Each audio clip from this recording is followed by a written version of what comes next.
Face reality, people. Movies are dead. Games are dead. Narrative? Dead. Media is nothing but neural trigger response and viral conditioning. Wait, what are you two talking about? Oh yeah. My bad. Let's do a little review for season 4, episode 5 of True Detective. Now, I did record an episode for last week, but I kind of feel it pointless to even release it. I'm just going with this one. I'm just moving on to this one because we got the drama shit, the drama and the oh shit, what the fuck's about to happen has now culminated to this very moment. And okay, we got a little bit more tradition. Like before, we were getting a lot of abstraction from this show. Now we're getting a little bit more grounded, thriller, fucking mixed with whodunit, like typical True Detective, where like some crazy shit fucking happens. Did we expect at the end of this episode to be some giant conspiracy, right? Where there's like certain hands that know about like the involvement of Annie K. Yeah. There's like names behind this shit, like out of nowhere, kind of, and it's like all of a sudden one of these characters like, yeah, well, you better clean up this mess, or better make sure they don't talk, like type of shit. Better not let anyone in those caves. Mm-hmm. Like all that type of shit just starts happening. It's like, oh fuck. And like I liked the episode. I didn't like that though. I didn't like how 180 he was when it came to that. What do you mean? The fucking John Haas, yeah, Hayes, yeah. like how I felt like I don't know, like maybe that should have started an episode before. Maybe because we get a flashback of him chopping ice in like a frozen body of water type of thing.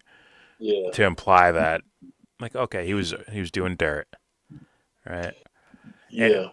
And it's like, I don't know. For me, I agree. That's kind of like whack. Like this, like, well, he was already doing bad shit. See, look here, and they flash back to some sunny day where this dude's chopping ice up to get rid of a body. It's just I don't know. Can I say I'll take it? I don't know if that's the word I want to say. Yeah, I mean, like when you break up these 5 episodes, it's a breath of fresh air, but it's like still like I still recognize the error of his ways, even though I do think it's taking me somewhere. I like this. The end of this episode, like okay, I need to watch with anticipation what happens next. True. But the way I got there it feels dirty. It feels a little dirty. True. And it's, in fact, I might feel dirtier because I'm waiting for whatever the future episodes give us to look back at moments like this, and then then I'll be more of a judge or less of a judge, like at that point. Yeah, and I'm kind of in the space where I'm probably not gonna get the answer I'm looking for onto why he did this. Yeah, I think it's. I will get an answer, but I'm not gonna like it. This is. Yeah. And yes. That'll make or break this for me, honestly. Yeah, for writing's sakes, they have to give you an answer, but at the same time, that won't be the importance of it, of this event. Yeah. The event is important to bring in the conspiracy that people are colluding to make sure certain things that, like, oh, we need to keep motherfuckers away from the cave, and it's like this dude who's like the head of police for, I think it said Anchorage, but I think you said state police, whatever he is. Matt from The Leftovers is like the. And he's still pretty much like. It's implied, like even Navarro's implying, like, yeah, he's in on it. Yeah. But we don't really see the correlation yet. We see inklings, but we can't like how sometimes the audience is ahead of where the characters are. Yeah. Yeah. Where I feel Navarro's ahead of me, where Navarro's like, yo, he's dirt, because it makes sense for her to say, yo, he's got to be in on it. But we usually see that shit before the characters come to that realization. Yeah. Yeah. All they gave us, I'll say this, all they gave us in regards to that guy was, fuck, is one of the episodes where, where he's telling Jodie Foster to like, I think he's saying like, oh, like why you got to go into that? Like leave that alone.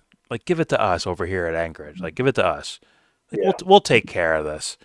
And that's I think like is the only inkling of maybe there's more from the fucking here's 30 fucking Easter eggs in the new True Detective season And 4 episode honestly, 4. Like yeah, and honestly, the way they've handled him is the way I wanted this guy handled. Like where it's like it's very subtle. Like even that what you said, that's a subtle thing that could definitely like rear its head open mhm, later. But it's like with this guy, there was no subtlety. Like this whole episode was like it was about him basically. blatant. Yeah, It was blatant, very blatant. And and that's kind of like a flub to me. It's kind of like okay, you're using this episode to bridge me towards what you really wanted to get to. yeah. Which then it's like all right, man, you spent 3 episodes being very abstract and like I'm not gonna say it was kind of interesting. It just I don't know, like you showed me a whole montage of Jodie Foster being drunk, going from house to house. Daughter, the daughter with the melodrama is like Yeah. even in this episode, the daughter's like more like she's more like in tune with the plot as far as the being arrested and making like Jodie Foster go see the stillbirth deaths at the morgue. Yeah. It's like this episode is crisp in a lot of areas, and it's like, and it's that's that shit with the dude's dad that takes away from the Christmas because you're trying to fucking make time up for what the time you wasted these other episodes. So I'm like commending you and being like, yo, like what the fuck were you doing these other episodes at the same time? And I'm all for you taking your time building up Yep. a story, but it's like, man, like you guys really like you wouldn't have to do what you did this episode if you had like been a little more coherent on the Yeah. conspiracy thing, on the Yeah. cover up. I don't Those know. It's those like are good points. that's and that's what's really hard about making good stories. It's just really hard. True. You're trying to tell me a story, and it's like yeah, like you. I don't know. Maybe you had an idea. The idea came as it went. I don't know. Like that's why I want to learn that shit. I want to learn how does dialogue take me to where I want to go in regards to plot by plot in the whole story. Well, I'll bring up something that you just kind of brought up, which is what they brought. Well, it was brought up earlier, but they brought up again. They even showed coffins for it of stillborns in this show. I think the reason of bringing that up is to talk about the poisoned water, which is to talk Yeah, about, in a sense, to make a political statement about yeah, all of these things, and that's what I think is the end goal of the show. yeah. So I'm guessing it now in episode 5. I'm yeah, guessing that right now. we're starting to see the light at the end of the tunnel, and it's like I don't know, like that's why like yo, like I hate doing that shit. But going to season 1, it's like the seeds were planted in the first 2 episodes, the first 3 like DC, like it's just a tightly knit story, I'm tightly confined. It was Yeah. not boilerplate. Like you knew this guy, the guy behind this knew where he wanted to go with it. Where this is like I see like a lot of like chances being taken, Yeah. and that might not even be how it came across. It just maybe like I don't know. It might just be the style they went for. You're in Alaska. I understand. It's very like captivating being in Alaska, showing me different like the whole fucking woo woo shit is gone from this episode. Like it's not gone. Navarro's expressing certain With like the little girl visions, pointing thing. yeah, Like, certain visions, but they're like they were minor. While in other episodes they were literally the focal point. They were the only things that draw you to the episode. Like, oh, what's going on here? What's going on with her sister? yeah.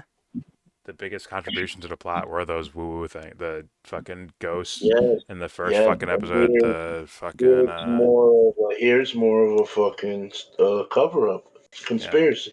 yeah. I Here's just a faraway guess, which I can end up being absolutely wrong about, and it's about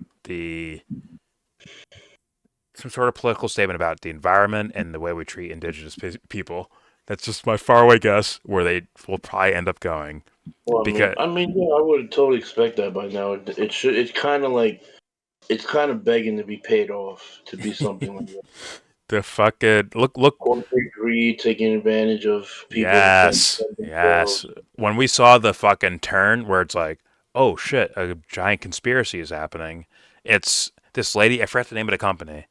The red haired lady who's in the car with John Hawes and like, Yeah, listen, you can't let them get to that cave. All yeah. right. Killing into the cave. That's our She was some sort of higher up at whatever company that they were yeah. like, That just got questioned by Jodie Foster, yes. And there's the and she whole got theme of the and she got swayed protest. by her handler, which was the state trooper head, Yeah, which like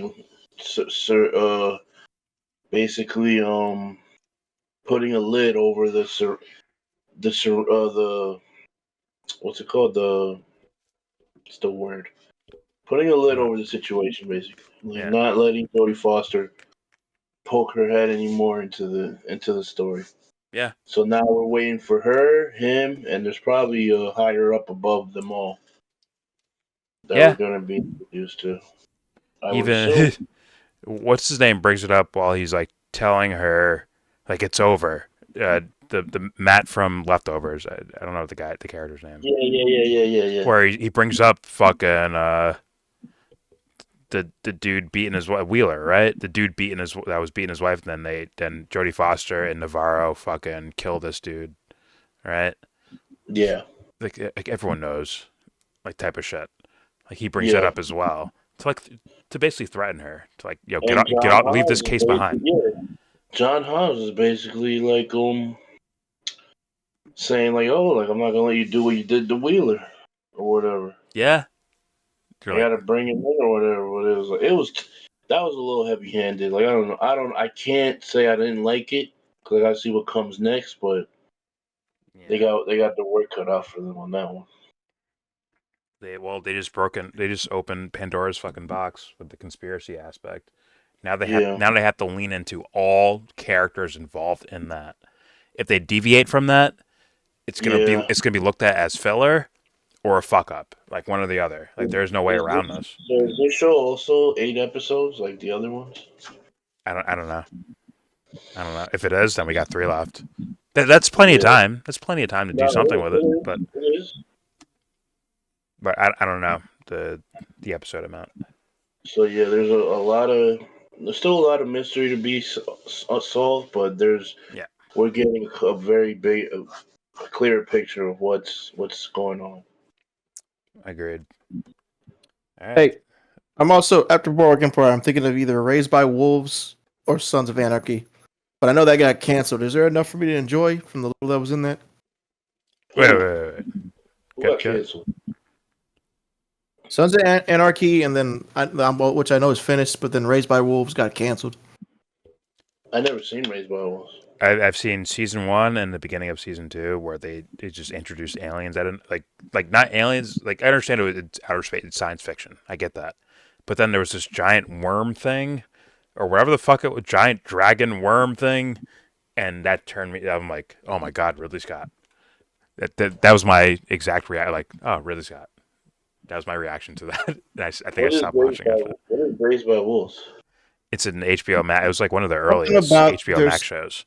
There's an arc, and there's a religion called the Mithraic, and then there's the atheist, and they have a giant war, and they destroy the planet, and the religion made a space pod to leave the Earth, and the atheists did not, so they're just like, fuck you, we're gonna let you die, and 2 atheists kill It's some of the people who are gonna travel, and they disguise themselves as like fakers, like, oh, we're a part of the religion, but we really don't care. I would say just go watch it. He's not going to be able to explain all the nuance of what would be said. I'm just if we going for the went over basics. I show. saw this in the beginning. It sounds kind of interesting. I thought so as well. I thought the first season was no, the first season until the end of the first season. The rest of it was I was like, this is pretty good. This is actually interesting. And then Ridley Scott happened. Like, It got Ridley Scott canceled, but I happened. was like, from what that first episode I saw where they were like leaving the Earth and they had this battle between atheists and the Mithraic, I was like, this is interesting. Then I kind of stopped once I heard it got canceled, but I'm willing to continue. Sounds good. I'm telling you. All right, because it was who was here? It was me, definitely me, Teddy. I think Jesse. Someone else might have been watching it. I forgot.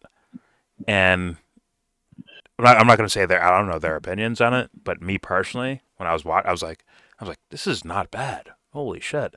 And then it had to been one of the last 1 to 2 episodes where some aliens, Ridley Scott shit starts. Like I think he's really like one of the main guys on that show, right? I got Ridley Scott. I got really Scotted at the end, and I was like, yeah, but no, I'm I done. kind of felt it was really. I mean, like I said, I haven't watched it, but they're like robots who raise children. Isn't it already Yes. Ridley Scott? Yeah, but they were doing it with a subtle theme about because all right, they had this whole idea of it some sort of chosen one within the show. Okay, fine, whatever. But it was more about like personality. Like even though these are robots, right? They're still personality archetypes of mother, father. Right? They had like they were doing symbolism through these robots and the kids that are being raised by them. There's like something about it that I thought was very fucking interesting. And then it's like, you know what? Fuck that. Here's a giant alien worm thing. It's like, oh, okay, here, I'm out of here. And then what do the atheists represent? Because they're on there too. The ones that escaped. Well, no, because it didn't matter. The atheists, right? The what's the fucking kid's name? The main kid. I forgot his name, but I only watched episode 1. I only know that basic. oh, okay. But there's like a main kid who's because these robots were raising embryos, like human embryos, in the fucking like desolate planet thing, and they all became kids, but they started dying off, except for this one kid. Like he's the only one that made it through all of it, right? Being raised by these robot things, and then the other team shows up, which I guess are the atheists, right? Or they're the religious. Fuck. The religion. They're the religious. The The robots. died. The atheists are the robot guys. Or the robots are pro the atheist side, and the guys who show up are religious. But they fuck. Oh I'll end wait, up so it's the spoiling. opposite. It's the opposite. The religious guys killed 2 guys to get on the ship, and they're all atheists. No.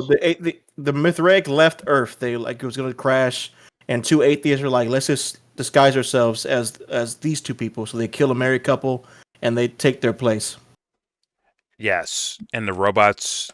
Fuck. I'll end up spoiling. I think the robots get hacked, right? That's happened in episode 1. Oh, okay. Then the robots were on the side of the religious types, but they were hacked and whatever the fuck, and turned into pro atheist guys. Yeah. And then they sent the robots out with these fucking like baby sperm and egg things, and then they raised the kids, but they all died off except for one. One survived. Type of thing. Okay. Fuck. What I was gonna say about that. I thought the atheist thing actually does make sense because they're actually following more of a traditional. They're actually following like a almost prophetic type of message, even though they're supposed to be quote unquote atheists, right? I keep forgetting the kid's name, but he's like he's supposed to be like special, even though he is raised by the atheist side. If that makes sense, you'd have to like see the episodes. Right. I get it's the atheists are the same. Are the you remember that South Park episode where they're like, we're religious, we're strictly atheist. Yeah, the were they beavers or something or squirrels? Yeah. Like a Kyle, like Kenny got adopted. It's like, oh, is God real? No, no, we don't know that. You can't say that. They're like otters, whatever the fuck they were. They were atheists. They were like, we don't know if God is real or not. So don't say yes or no. That sounds familiar, actually. The atheists are like that, where it's like if they're like I think I saw that episode. Or something. almost religious in their atheism, where it's like, no, we just don't know. It was in the show they're basically saying like if the kid has like a dream about something, the robots would be like, oh no, that was not real, that was this, like in like a scientific type of way. Yeah, they're like hardcore about it. But the kid believes more anyways, if that makes sense. Like he's becoming more religious, even though they're saying it's scientific. I don't want to say he's becoming more religious, but he's becoming more like he's reading more into abstractions, which is the antithesis of like hardcore materialistic atheism, right? Which when they're fucking robots, right? And it's weird because it's the mom who's more like that, of like there are rules to this, and it's the dad who does more of the abstraction, the dad robot who will do things like jokes or things like that to make, this is what humans feel as comfortable. So father will make jokes to make the human kid smile or laugh or something. So where did all the adults go? The adults are those guys were programmed to look after some of the last remnants of humans, I guess, and it's the religious group that are hunting down and fighting these robot things, like trying to get rid of them completely. I believe because these motherfuckers were wrecking humans, like wrecking in the religious side before that, in the whole Civil War thing that happened. Oh, the atheists were winning? I thought they were losing. No, they were losing, but the robots were like they were the big dicks, especially the girl one. Like they were the big dicks. Like they. Yeah, I know she's like a special robot. Like what's the black guy father? Like he's just like a basic thing, and she's like some sort of like she can like blow people with her mind or something. Yeah, she fucks people up. But all right, whatever. I think we're done on. So you'd say it's worth finishing at least the first season. Sure, but I mean, is it greatness? It had the buildings of greatness, but it was never greatness to me. Personally, like I didn't see where the greatness would be at. That's just me personally. If you watch Mr. and Mrs. Smith, it wasn't on Westworld season 1 level. Not for me, no. I mean, Westworld got canceled too. Was that worth anything? Yes. It got canceled? Mm-hmm. I believe it did. And that last season was like one of their best for me. And that's crazy that it got canceled. But it is what it is. Like, HBO canceled. That was during the merger. HBO canceled a bunch of stuff. Maybe they didn't get the audience retention that they wanted, so. They want Game of Thrones numbers, which they'll never get again. Yeah, pretty much. But Mr. and Mrs. Smith, that is an A+. Not A+. It's an A fucking Childish show. Gambino movie? TV show. It's a show. And it's a show. It's a show? Good. It's probably the best show we've seen. That was best show we've seen in very 6 good. months, to be honest with you. Fargo would have been the best show we saw, but something happened. Fargo, Is it a complete Fargo show, did or well. is it like multiple seasons going to come out? Nah, I think it's one and done. If they keep going, then it might ruin it. Yeah. But I think it's a one and done now. Like that was it. And I'm like, Did you see Beef? Did you see Beef? I started it, but I didn't really finish. I kind of dropped off. You should finish that, actually. I would agree. I would say finish that show. You should finish that. Pretty good. All right, there's our conclusion to our reaction or review of True Detective Season 4, Episode 5.